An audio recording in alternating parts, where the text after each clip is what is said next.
Hey folks, what's happening? Sam Flot here, coming at you from the Year in Flot series, the Year in Flot 2011 now. We're up to 2011, everybody. Woo! How exciting is that? We started in 07, which means we've done 08, 09, 2010, and now this will be 2011. I actually hesitate to tell you, but I do have 2012 in the can already, so you might be getting overwhelmed by poetry if you aren't already. So, this is the Sam Flot Archive series. My idea was to try to get everything all figured out annually when I was putting together my website. So now I've got all of this together. I have a good way to figure everything out here. This year we're going alphabetically backwards. I think they're all in a pretty decent alphabetical backwards order. If they're not, you can question me on it, but I really don't care. So these are my paintings. This is my art studio. Do some stuff here. The studio, I don't know, you can't read this, but it says my process is loud on this piece here. I was painting it in an apartment building in which we had a neighbor upstairs a couple of years ago. Maybe 1 in the morning, made a little noise, and my wife came running in and said, "Your process is loud." I mean, it was a really nice rebuke, you know. She should have said, "Shut the hell up," but she came in and said, "Your process is loud," and she was right. I had made a pretty loud noise, and I had headphones on, listening to some loud music at the time, and I decided later to incorporate that into the painting and make that the name of my studio in the future. So my art studio here is called My Process is Loud. We're broadcasting from July 2020, and this is began as a little isolation thing. I thought it seemed like me, it was fun. It was a good time to have a chance to make some videos and get them out there. And maybe folks could put them on like radio in the background and just have a little bit of, they're not always the most dynamic things happening. I'm reading out loud. It's sort of like listening, watching a talk show on TV. You might as well just listen to it. So anyway, 2011, now that none of you are watching this anymore and simply listening, I can get that, I can go to my face. During the lockdown. I'm going to step back out of this bright lamp for a little while. I'm trying to mess around with the lighting, make it look a little different in here, change some of the backgrounds. It's consistently rainy here on weekends when I get a chance to make these vids. So they've ended up in this same corner, which only has so many different views. I will promise you a different view for 2013. 2013, of course, was a special year for anyone from Boston. So we'll get I have something happy and fun lined up for you, so make sure you pay attention to 2013 when that comes around. But back to 2011 from 2020, back to 2011, bouncing around. 2011, February 23rd, 2011, Sam Flot, exclamation point. This was in response to Arab Spring. It's called When Giza Speaks. You can't videotape the apocalypse or attempt to skate the Acropolis in any sense of verdant truancy or declining sensitivity for the flowing electricity. Inside the arms holding the camera's obscured lens, up to the trending topics of the topical moment. On top of us, when Giza speaks, Greenwich Mean Time listens. And Revo? She'll be coming around the pyramid when she comes, wearing the clothes of the people. And why wonder if the looming urgency is worth the currency you convert it into? The whole thing fits inside your front pocket. Or, if strobe lights make it hard to fake a comparable offshoot, you can videotape a mirror ball reflecting humanity in a few sentences of gibberish. Counting cultural references and certain pertainings to downtown drains and the surroundings and everybody's all worked up into blatherous lathers, too connected to. Step away from the device, please. Step away from the device, please. Step away from the device. Your network has been shut down. Step away from the device.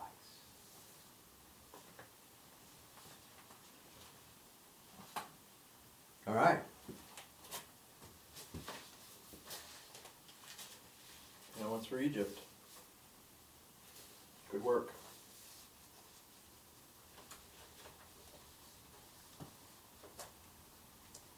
We've done some good work here in the States recently, I feel. And let's hope it keeps going. We keep on a roll here. I like it. I like where it's going. In that respect, here's a poem from 2011, January 15th, 2011, Morphing. The beginning was slow.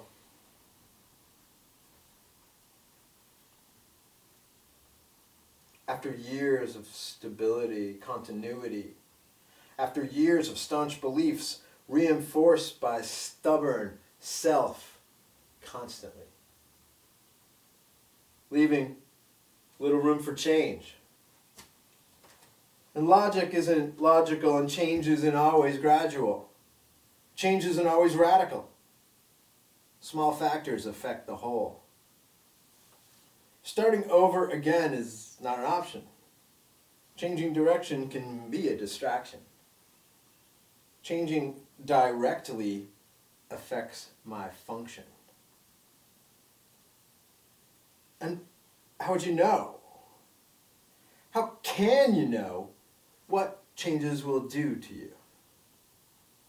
How one simple change will affect another change. And down gravity's path, down the pull of time, down through your entire approach. And I remind myself, don't be afraid to change. Don't be afraid to rearrange the furniture you keep inside the den of soul's essence.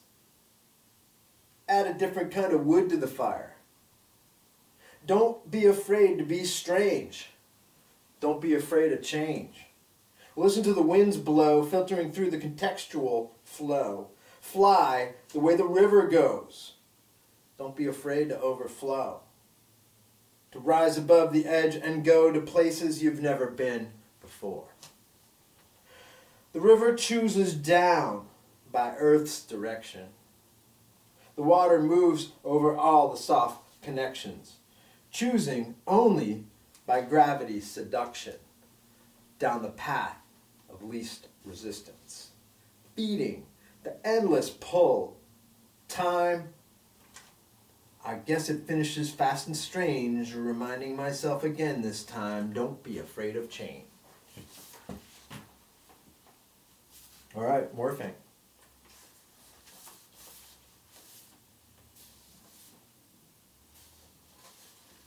(2011) was a year of change. What's after January, you know?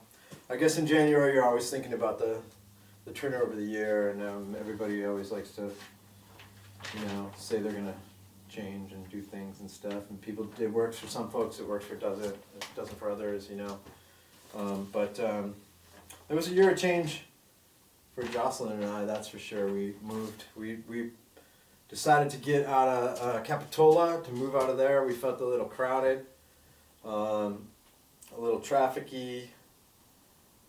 We didn't really like driving over the 17 to get down that direction. Went from to go anywhere to go over to San Jose or over to San Francisco at all. Anytime we did that, the 17 was just dangerous, really, more than anything. And we decided to try to change things up, and we just wanted to get out into some woods somewhere and live in the trees. And we were able to do that. We found an amazing place in Cobb Mountain in Lake County where there was really some beautiful, beautiful trees. And we rented a place up there.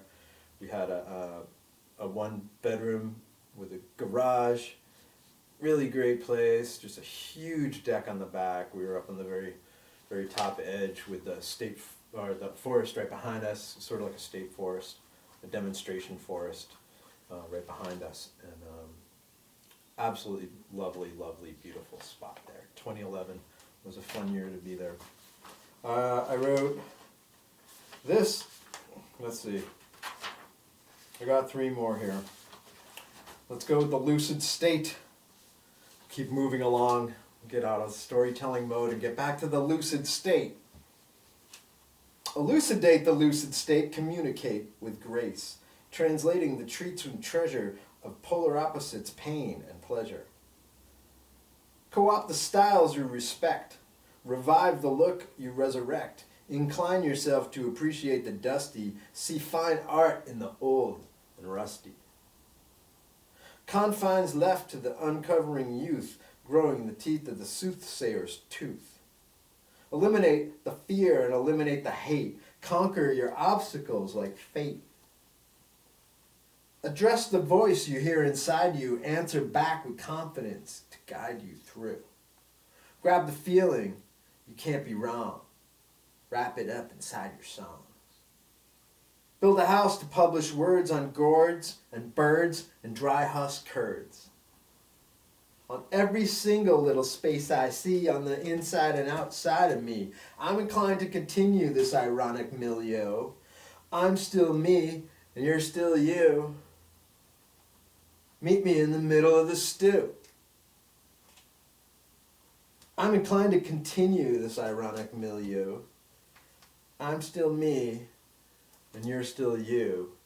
Meet me in the middle of the stew. Back to the universalism all the time. One big hole, everybody. You all gotta look out for each other. It ain't just the,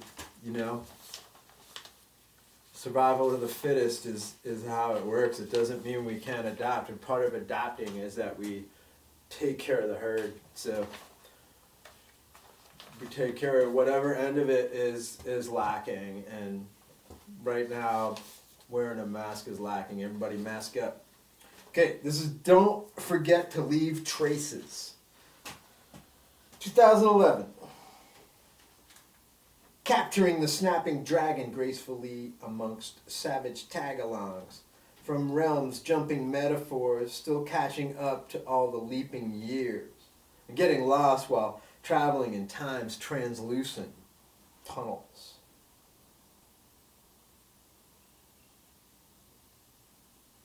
Caught in the crust or shot through the dust, refined as a belt that ranges free from previous iron stove embraces.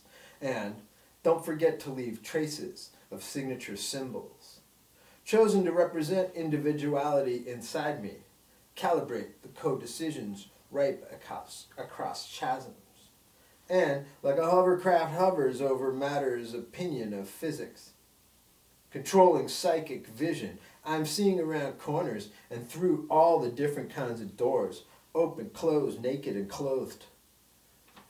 When the eggs hit the floor, the flowers sprinted into the unslid, sliding glass window, which seemed open to all of us. We somehow finally stopped laughing. 1/16/11. And then up at Cobb, trying to think, I think we moved there in like June or July or something. Sounds about right. No, it's July. Well, this is dated 7/18/11. And I wrote Cape Cobb. We never called it Cape Cobb, but I thought that was funny. Apparently, one of the first few nights we were there. This is the first night we ate dinner there. Honestly, I don't remember if it was like, I think we drove up on a Saturday, so it was probably that Saturday night. We got up there, and I guess we went and got a pizza. Yeah, we went and got a bacon pizza at the pizza place up there, which I ended up working at eventually, but I took the job of the lady I bought the pizza from. So the lady who welcomed us to town that day, I I got trained by her and then took her job as the pizza cashier, which is, a fairly central job, selling beer and pizza in a small town, and you get to know almost everybody quickly. At the time, Jocelyn was across the little strip mall lot. She was selling coffee. It was funny, the two of us, we knew everybody between coffee and beer, pizza, French fries, burgers. Anyway, first night we were there, we were eating that pizza out on the porch. And this happened. It's called Deer Run. Startling us in the moment airily. First dinner on porch in our ridge-bound home while enjoying a deep purple sunset when the mountains sent greeters. To the new mountain people, rustling through the needles and cones, crashing through leaves and low-lying branches, who tell the truth.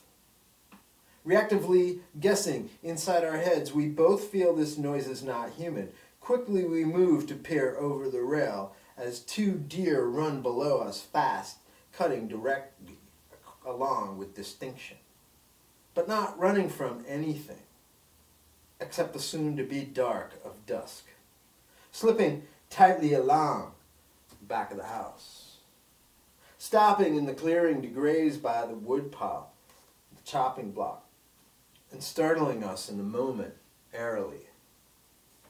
The first porch dinner, and we're in it, delighting our sense of undreamt expectations, but nothing as specific as what we witnessed today.